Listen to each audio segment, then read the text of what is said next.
సాయి గారు, కేంద్ర హోం మంత్రి స్థిరంగా చెప్పారు. మావోలని అంటే వాళ్ళు కేంద్ర ప్రభుత్వం కాల్ తీసుకుంది మార్చి 31 లోపల మొత్తం తుడిచిపెట్టేయాలని. వాళ్ళు అనుకుంటున్న లెక్క ప్రకారం ఒక 98% అయి ఉంటుందేమో. ఇంకా శానిటైజ్ అయిందా? శానిటైజ్ అయిందని ప్రభుత్వం భావిస్తే ఇప్పుడు వాళ్ళు ఒకప్పుడు తుపాకులు పట్టుకున్న వాళ్ళు ఇప్పుడు నాగరిక సమాజంలోకి వచ్చిన తర్వాత పరిస్థితి ఎలా ఉండబోతుంది? సో మొత్తానికి మావోయిస్టులకు సంబంధించిన డెడ్ లైన్ మార్చి 31, 2026. అప్పటికి మావోయిస్టులని మేము తుదముట్టిస్తాము అని అమిత్ షా గారు ప్రకటన చేశారు గత సంవత్సరం. సో ఇప్పుడు దానికి అనుగుణంగానే ఆయన ఈ రోజు భారతదేశంలో మావోయిస్టులు అనేవాళ్ళు సిగ్నిఫికెంట్గా లేరు అని ప్రకటన చేశాడు క్లియర్గా. So there is no Maoism in India literally. అంటే సాయుధ పోరాటం లేదు అని. మావోయిజం ఉండవచ్చు, అంటే మావో ఆలోచనల్ని తీసుకునే మనుషులు ఉండవచ్చు, ఐడియాలజీ ఉండవచ్చు, కానీ బట్ సాయుధ పోరాటాన్ని చేస్తున్నటువంటి వాళ్ళు లేరు అని చెప్పాడు. బస్తర్, దాని కీలకంగా ఉన్నటువంటి ప్రాంతం బస్తర్ ఇవాళ మావోయిస్ట్ చెర నుంచి విడుదలైంది. అక్కడ భారత ప్రభుత్వానికి సంబంధించిన కార్యకలాపాలు పెంచాం మేము. ఇవన్నీ ఆయన సుదీర్ఘ ప్రసంగం, అది ఆల్మోస్ట్ 90 నిమిషాలు. ఖచ్చితంగా ప్రతి ఒక్కరు చూడాల్సినటువంటి వినాల్సినటువంటి స్పీచ్, అది డౌట్ ఏం అక్కర్లేదు. మావోయిజం అనేది అంటే బేసికలీ భారతదేశంలో, నేను ఒక మావోయిస్ట్ ప్రభావితమైనటువంటి ప్రాంతం నుంచి వచ్చారు. మేము చిన్నప్పుడు మాకు కూడా ఆ గ్లోరిఫికేషన్ ఉండేది, విపరీతమైన గ్లోరిఫికేషన్ ఉండేది మావోయిస్టులు అంటే. అండ్ అప్పట్లో మన సినిమాలు కానీ వీటి ప్రభావం కూడా ఎక్కువ ఉండేది. అన్నలు అంటే ఆ రోజుల్లో సిద్ధాంతానికి కట్టుబడిన వాళ్ళు ఉన్నారు. అప్పుడు అంటే అట్లా అంటే ఇప్పుడు వ్యక్తిగతంగా మనిషి వ్యక్తిగతమైనటువంటి నిజాయితీని ఎవరు శంకించాల్సిన అవసరం లేదు. వ్యక్తిగతమైన నిజాయితీకి ఐడియాలజీకి డిఫరెన్స్ ఉందండి. ఇప్పుడు కమ్యూనిస్టులు చాలా మంది నాకు మిత్రులు ఉన్నారు, మీకు మిత్రులు ఉంటారు. కమ్యూనిస్టులు అందరూ మనకు తెలిసిన వాళ్ళే ఉంటారు, దాంట్లో డౌట్ ఏం లేదు. చాలా మంది నిజాయితీ పరులు ఉంటారు, అవినీతికి పాల్పడని వ్యక్తులు ఉంటారు. వాళ్ళు పాపం సామాన్యమైన జీవితం గడుపుతున్నటువంటి కమ్యూనిస్టులు చాలా మంది ఉంటారు. దట్ డజంట్ మీన్ అది ఐడియాలజీ గొప్పది అని చెప్పడానికి లేదు. వ్యక్తి గొప్పవాడు, అక్కడ వ్యక్తి గొప్పవాడు. దానికి సంబంధించిన ఐడియాలజీ, భావజాలం ఈజ్ ఎ ప్రాబ్లం. నేను ఎప్పుడు భావజాలం గురించి నేను మాట్లాడేది. It is a fight between ideologies. So ఇప్పుడు మావోయిస్ట్ థియరీ ఉందనుకోండి, మావోయిజం సాయుధ పోరాటం అన్నారు. నేను హిపోక్రసీ చెప్తాను దీంట్లో. ఎంత హిపోక్రసీ ఉంటుందంటే, నేను ఎప్పుడు ఇది అడిగేవాడిని, చాలా మందిని అడిగాను. ఇది ఈ ప్రశ్నకు సమాధానం సరిగ్గా ఉండదు, వితండవాదం చేస్తారు. ఫస్ట్ పాయింట్ ఏంటంటే, అసలు బూర్జువా రాజ్యాంగం అంటారు మావోయిస్టులు. రాజ్యాంగము అసలు ఇది ఎంత ఓన్లీ పెత్తందారుల కోసం ఏర్పడ్డటువంటి రాజ్యాంగం అనేది వాళ్ళ ఉద్దేశం. రాజ్యాంగబద్ధంగా నిర్వహించే ఎన్నికల్ని బహిష్కరించాలనేది వాళ్ళ పాయింట్. అసలు ఎన్నికలే ఉండకూడదు అని కదా వాళ్ళు మాట్లాడింది. ఓటు ద్వారా కాదు, తూటా ద్వారానే ఈ దేశం నిలబడుతుంది అనేది వాళ్ళు నమ్మారు. వాళ్ళు నిజానికి ఎన్ని తుటాలు పిలుస్తారు, అది ఓకే, నేను మొరాలిటీస్ పక్కన పెడదాం. But this is the ideology, right? Same time ఏ వరవర్రావునో లేకపోతే ఏ సాయిబాబానో ఎవరినో అరెస్ట్ చేస్తే మీరు మాకు బెయిల్ ఇవ్వట్లేదు, మా మానవ హక్కులు అంటారు. మానవ హక్కులు ఎవరిచ్చారు? హక్కులు ఎక్కడున్నాయి? రాజ్యాంగం ఇచ్చింది. నువ్వు రాజ్యాంగాన్ని బూర్జువా రాజ్యాంగం అన్నావు, మళ్ళీ రాజ్యాంగం ద్వారా కల్పించే మానవ హక్కులు అంటున్నావు. ఇదేం హిపోక్రసీ?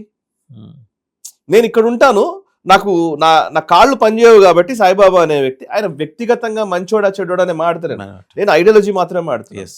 నేను మంచోడిని కావచ్చు కాక, నేను చాలా గొప్పవాడిని కావచ్చు కదా, నేను గన్ను పట్టుకొని తిరుగుతాను అని అంటే, గన్ ఎవరు పట్టుకోవాలో వాళ్ళే పట్టుకోవాలి. దానికి అందుకే లైసెన్స్ అని ఉంది. భారతదేశం చట్టం ఎందుకు పెట్టింది? ఎవరు పడితే వాడు గన్ పట్టుకొని తిరగకూడదని ఎందుకు పెట్టాం చట్టం? మన చట్టం అమెరికా లాంటి దేశంలో గన్ కల్చర్ ఉంటుందండి, విపరీతంగా గన్స్ ఉంటాయి. వాళ్ళ దాంట్లో ఏంటంటే ట్రెస్ పాసింగ్ అంటాడు వాడు. నీ ఇంట్లోకి గేట్ తీసుకొని నీ పర్మిషన్ లేకుండా గేట్ తీసుకొని లోపలికి వస్తే కాల్ చేయొచ్చు. అమెరికా చట్టం చెప్తోంది. వాడు ఆ చట్టం ప్రకారం గన్ మెయింటైన్ చేస్తున్నాడు. మన దేశంలో అది లేదు. మన దేశంలో పెట్టుకునేటువంటి చట్టం, నువ్వు ఎవరు పడితే వాడు గన్ పట్టుకొని తిరుగుతానంటే ఎట్లా కుదరదు. సో నేను ఇక్కడ కూర్చుంటాను, నేను ఆర్టికల్స్ రాస్తాను, నా భావ ప్రకటన స్వేచ్ఛ అంటే నీకు రాజ్యాంగమే పట్టదు. నీకు రాజ్యాంగం కల్పించే హక్కులు నీకు అక్కర్లేదు. రాజ్యాంగం చెప్తున్నటువంటి ఎన్నికలు నీకు అక్కర్లేదు. ఈ ఎన్నికల ద్వారా వచ్చేటువంటి ప్రజాస్వామ్యము ఇవేం అక్కర్లేదు. కానీ మళ్ళీ ప్రజాస్వామ్యం కావాలంట. ప్రజాస్వామ్య దేశం అని మావోయిస్టులే మాట్లాడతారు. అసలు ప్రజాస్వామ్య దేశం అని మావోయిస్టులు మాట్లాడతారు. పోనీ మావో నేతృత్వంలో ప్రజాస్వామ్యం ఉందా? వీళ్ళంటున్న మావో ప్రజాస్వామ్యవాదా? కాదు కదా. సో ఈ కాంట్రడిక్షన్ చాలా ఉంటది అనమాట. మావోనే సాయుధ పోరాటం చేసినటువంటి వాడు మావోయిజం అంటారు, మళ్ళీ మావోయిస్టులు ప్రజాస్వామ్యం అంటారు. ఇప్పుడు ఏమన్నా మాట్లాడారు కూడా మీ దాన్ని వితండవాదం అండి అని అంటారు. This is the problem of this country. 30 సంవత్సరాలు నేను మావోయిస్టులు చాలా మందితోటి నాకు మంచి సంబంధాలు, అంటే సంబంధాలు ఇన్ ద సెన్స్, ఆ రోజుల్లో వాళ్ళని చూస్తుంటే చాలా గొప్పగా అనిపించేది. ఎందుకు కనిపించేది అని అంటే, ఆ రోజుల్లో మావోయిస్టు గొప్పగా కనిపించడానికి కారణం ఎవరు అని అంటే, ఈ దేశపు ప్రభుత్వము, ఈ దేశంలో పాలించినటువంటి రాజకీయ నాయకులు ఎవరు? కాంగ్రెస్ సిగ్గుపడాలి దానికి. లిటరల్ గా మాట్లాడుతున్నారు. Because of the Congress failure Maoism పెరుగుతూ వచ్చింది ఈ దేశంలో. నిజంగానే వాళ్ళకు కావాల్సినటువంటి హక్కుల్ని కల్పించడమో, లేకపోతే నిజంగా అక్కడ జరగాల్సిన న్యాయం జరగకపోవడమో. ఏ మాటకు ఆ మాట అండి. కొన్ని సెక్షన్స్, డిప్రైవ్డ్ సెక్షన్స్ ని అణిచిపారేసి విపరీతమైన పైత్యం ప్రదర్శించిన కారణంగా లేచిన ఉద్యమమే మావోయిస్టుల ఉద్యమం. అవును. నేను ఇప్పుడు ఇంకోటి, లాస్ట్ 12 సంవత్సరాల్లో మీరు అబ్జర్వ్ చేస్తే, మనం మీడియాలో ఉన్నాం కాబట్టి, లాస్ట్ 10 years లో మీరు చూడండి, మావోయిస్టుల ఇంటర్వ్యూలు లేవు పేపర్లలో. మీరు చూసారా? మీరు అప్పట్లో ఎలా ఉండేదంటే, మాట్లాడితే ఓ కెమెరా తీసుకొని అడవిలోకి వెళ్ళి ఓ మావోయిస్ట్ నాయకుడితో ఇంటర్వ్యూ చేసుకొచ్చి ఆ ఇంటర్వ్యూని పెట్టడం, లేకపోతే మావోయిస్ట్ కేంద్ర కమిటీ సభ్యుడు ఆ పత్రికకు ఒక లెటర్ రాస్తే ఆ లెటర్ ని హెడ్లైన్స్ లో ప్రచురించడం, ఇవన్నీ మనం చూసేవాళ్ళం ఇదివరకు. ఈ గ్లోరిఫికేషన్ ఆగిపోయింది గత 10 సంవత్సరాలు. సో మావోయిస్ట్, నేను వ్యక్తిగతంగా మాట్లాడట్లేదు, వాళ్ళు నిజంగానే వాళ్ళ జనజీవన స్రవంతిలోకి వచ్చి వాళ్ళు నిజంగానే ప్రజల కోసం మాట్లాడాలి అని అంటే, ప్రజల కోసం మాట్లాడడానికి వేదిక, ప్రజాస్వామ్యయుతంగా ఈ రాజ్యాంగం కల్పించినటువంటి ఒక వేదికలు ఉన్నాయి. బాబాసాహెబ్ అంబేద్కర్ గారు ఇచ్చినటువంటి వేదికల ద్వారా వాళ్ళు మాట్లాడడం పొరపాటు ఏం లేదు. Every right. Only by when weapon ని వదిలేసినప్పుడు. ఇప్పుడు క్వశ్చన్, నాకు ఇంకో డౌట్ ఏంటంటే, వెపన్ ను వదిలేసిన వాళ్ళు ఐడియాలజీని వదిలేసి వస్తున్నారా లేదా?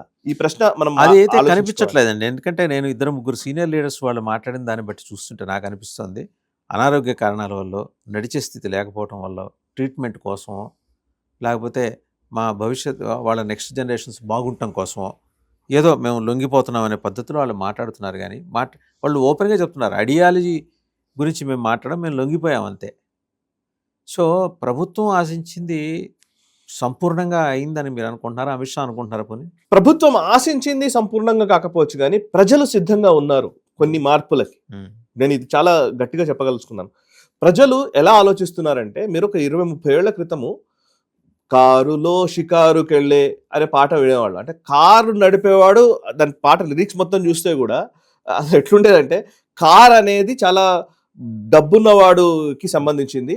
నీ రక్తాన్ని చెమటగని, లేకపోతే నీ రక్తాన్ని చెమటని వాళ్ళు పెట్రోల్గా మార్చి వాళ్ళు విలాసాల్లో తిరుగుతూ ఉన్నారు, విలాసాల్లో నిమగ్నం పడిపోయారు. మీరు మన కష్టంతో మనము శ్రమ కోర్చి చేస్తున్నటువంటి దాన్ని వాడు శ్రమ దోపిడీ చేస్తున్నాడు అనేది మాట్లాడేవాడు. ఇవాళ దాన్ని ప్రజలు పూర్తిగా తిరస్కరించారు. So everybody has their own aspirations. ఇప్పుడు ఆస్పైరింగ్ భారత్ నడుస్తోంది. ఇవాళ మీరు ఎవరన్నా మన పిల్లలకి ఎవరికైనా చెప్పి చూడండి, అరే కారు కొనుక్కోవడం కాదురా మనకు కావాల్సింది, లేకపోతే ఇల్లు కొనుక్కోవడం కాదురా మనకు కావాల్సింది, లగ్జరీస్లో ఏమీ లేదురా, మన జీవితం అంతా కూడా మనం ఇలా ఉండాలిరా, శ్రమతో ఉండాలిరా అదిలా అని చెప్పండి, మనని పిచ్చోళ్ళని చూసినట్టు చూస్తారు. ఆస్పైరింగ్ భారత్ ఇది. ఈ రోజు యంగ్స్టర్స్ కి వాళ్ళు అనుకుంటున్న కళల్ని సాకారం చేసుకోవడానికి వాళ్ళు బిజినెస్ లోకి వెళ్ళాలి. ఈవెన్ చూడండి, వ్యాపారం అనగానే బూతు ఆ టైంలో. అసలు వ్యాపారం చేసేవాడంటే వీడు చాలా మందిని మోసం చేస్తాడని, డబ్బు సంపాదించాడు అంటే బూతు. డబ్బు సంపాదించాడు, వెల్త్ క్రియేషన్ ని అద్భుతంగా కొనియాడినటువంటి సంస్కృతి మనది. ప్రతి ఒక్కరు వెల్త్ క్రియేట్ చేయాలని మనం కోరుకోవాలి, కానీ అసలు వెల్త్ క్రియేట్ చేయడమే తప్పరా బాబు అనే ఒక ఆలోచన ఎంత దుర్మార్గం. సో దాన్ని అంటే కేంద్ర హోంమంత్రి చాలాసేపు ఆయన మాట్లాడిన దాంట్లో ప్రతి అంశాన్ని నిశ్చితంగా గమనించాలి, చదవాలి, చూడాలి, అర్థం చేసుకోవాలి. ఎగ్జాక్ట్లీ. అండ్ ఒక మీరు అన్నారు చూసారా, ఆస్పైరింగ్ భారత్, ఆకాంక్షలతో, కొత్త ఆకాంక్షలతో, ఆశలతో కూడిన భారత్ కోసం తప్పిస్తున్నాం. కాబట్టి ఆ దిశగా నాకు ఫోన్ ఉండొద్దండి అని అన్నాను అనుకోండి, ఎట్లా ఒప్పుకుంటాను? గతంలో జరిగింది కదా, టెలిఫోన్ ఎక్స్చేంజ్ పేల్చేవాళ్ళు. ఇవాళ నిజంగానే ఏదైనా ఫోన్ బూత్ని ఎక్కడన్నా కొట్టమని చెప్పండి, ప్రజలు తిరగబడతారు. రోడ్డు వేయొద్దు అనేది అప్పటి నినాదం. ఇవాళ రోడ్డు వేయొద్దని చెప్పి ఆపమానండి, ఊరు ప్రజలే తిరగబడతారు. సో అట్లాంటి భారత్, అదే రోడ్డు లేక వాగులు వంకలు దాటుకొని మన జవాన్లు, ఆర్మీ జవాన్లు ఒక ప్రెగ్నెంట్ ఉమెన్ మోసుకొచ్చారు సార్ ఆ వాగులు. ఎన్నో ఉదంతాలు కదా సార్, ఎన్నో రీసెంట్ గా కూడా చూసాం. ఎగ్జాక్ట్లీ. సో ఆస్పైరింగ్ భారత్ దిశగా ఈ అడుగులు పడాలని చెప్పి మనం కోరుకుందాం. Thank you.